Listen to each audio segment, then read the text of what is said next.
Oda, man, how do you always do dirty every week, man? You're doing us dirty with Sanji and it's so fucking insane. By far, this is one of the main reasons why I love Oda's writing style in certain aspects, and it's that the man knows how to foreshadow shit. And like, he basically gave us the panel where he foreshadowed all this stuff with Sanji, and it went way back into Jaya Island, which was the like little mini arc right before Skypiea, and that was like over a decade ago. Like, holy shit, this man knows how to plant inklings. And it's really cool how like they were questioning, like, wait, Sanji, you said you were raised in the East Blue, now you're saying you came from North Blue? And Sanji just brushed it off like, oh, I just forget about it, guys. No reason to worry at all. This won't become a potential arc in its own right years from now. And man, it is so weird because I remember the first time that I read that piece way back in the Skypiea arc, I honestly wanted to question more about it. Like, wait, why is Sanji acting a little funny right there? Why is he brushing off that he came from North Blue, but he was raised in East Blue? Like, I don't know. It was brushed off. And then there was that one scene where they were like scuba diving, kind of like into a shipwreck, and Sanji found a picture of like some like chick from, it seemed like a royal family, and he just had like this blank stare staring at the picture. And all this stuff is coming together now in Sanji's own arc in 2016, and now it's like, oh my god, I have to go back, reread all those old chapters and see where was Sanji saying all this bullshit, because now I gotta call him out on this and say, yo man, what the fuck is going on? No more BS. And then we get even more information in this chapter in regards to how Sanji got from North Blue to East Blue, in that he crossed the red line. And as Brooke mentioned in this chapter, like, that is no easy feat. This isn't going to the fucking like corner store down the street. He basically did some kind of voyage across the like red line to get into East Blue. And I think it's pretty safe to assume that whatever happened, Sanji was running away from something.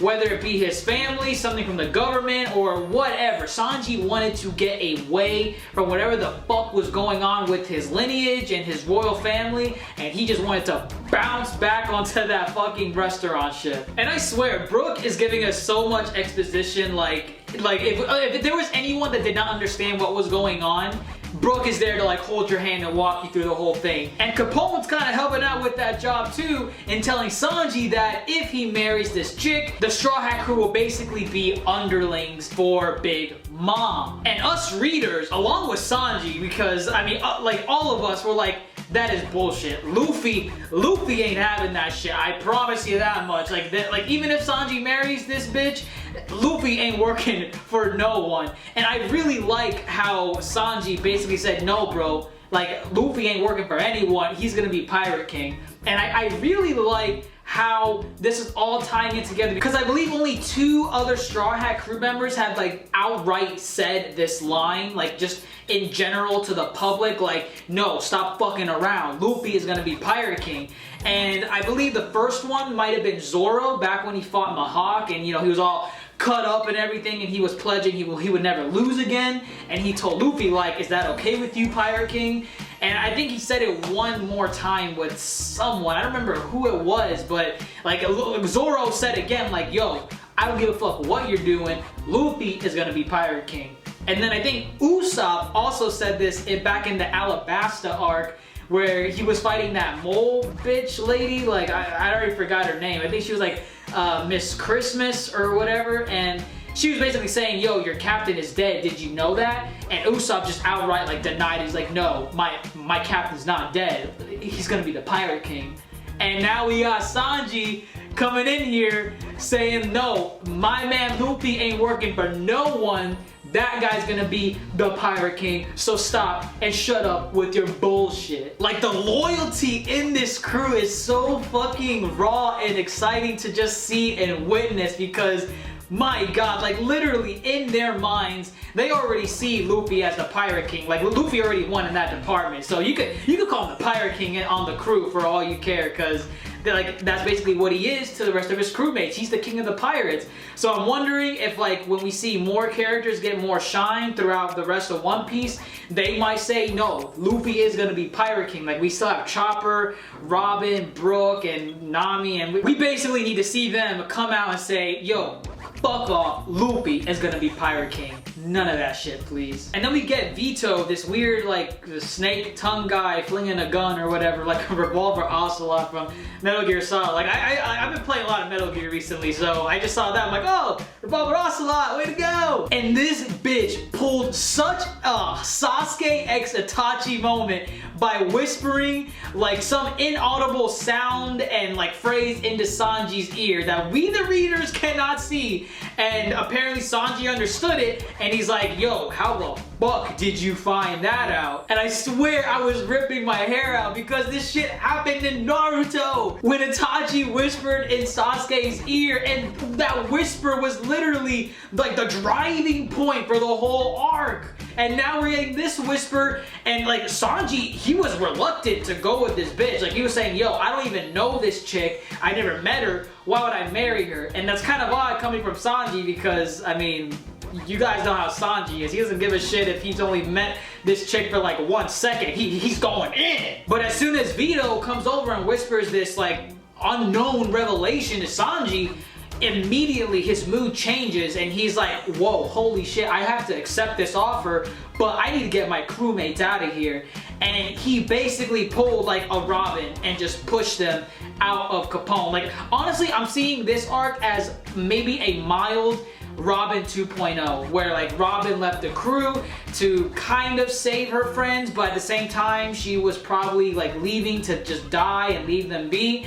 And Sanji's kind of doing that now. Like even though he said he's gonna come back at the end of this chapter, Brook's like, yo, Sanji's not returning. Like this note, oh, we finally got to see what the note fucking says. So mad hype about that. But even regardless of what the note said, Brook is understanding everything about Sanji, saying like, yo, Sanji's not coming back. And I believe at this point from now on, up until, you know, we see Sanji again or whatever, Brook is gonna be like our main insight into what is going on, because he seemed to be the only one that was understanding everything that Capone was saying when he was telling Sanji like, yo, you're Vince Smoke's son, you're royalty, you're from North Blue, and Brook was the main one reacting from all of that stuff. So I believe Brook knows a lot more than what he's saying, and we might get more info as to what he knows in the next chapter, and like who this Vince Smoke family is, like how big are they, because we know right now that this isn't just some like run-of-the-mill royal family with like their heads up their asses. There is something about this family that is really big to like make a trek over the red line, and now Sanji is like fucking like, oh no, I gotta leave the crew, I gotta go take care of this shit. And it's just, oh my god, so much setup. I am fucking loving it. And we finally got to see a more detailed image of what Big Mom actually looks like.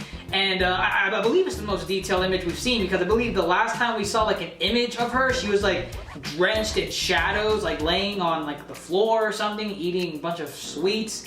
But like now we actually like see like kind of what she looks like. And honestly, she just reminded me of that one chick from CP9, that conductor lady with that little girl, and she turned out to be like a nasty ass mermaid. But honestly, that's what the design kind of reminded me of. But that's pretty much all we got in this chapter. I really did like all this setup. I'm so glad there was no BS. It focused on Sanji's reaction and what we readers wanted to see. Like why did Sanji leave? How did he get the rest of his crewmates to get out of Capone's body? Like a lot of questions were answered in this chapter, but so many more were raised, and I am super stoked. I love Oda's foreshadowing techniques, because he's literally done this throughout the entirety of One Piece, and I'm just so glad to see like, wow, something that was planted a decade ago is now resurfacing, and we're like, oh wow,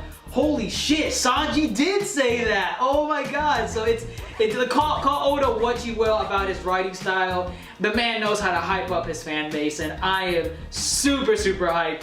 But let me know what you all think in the comments below. What do you think Sanji's past really is about? What do you think this royal family is? Where did they come from? How did Sanji cross the red line? Like, oh my,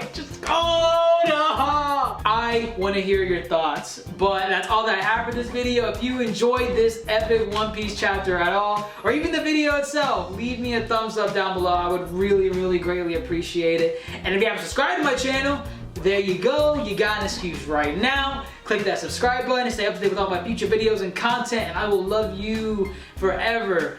I'm Ajax the Mister, and this chapter of One Piece, Sanji for the win! Oh my god! Thank you so much for watching.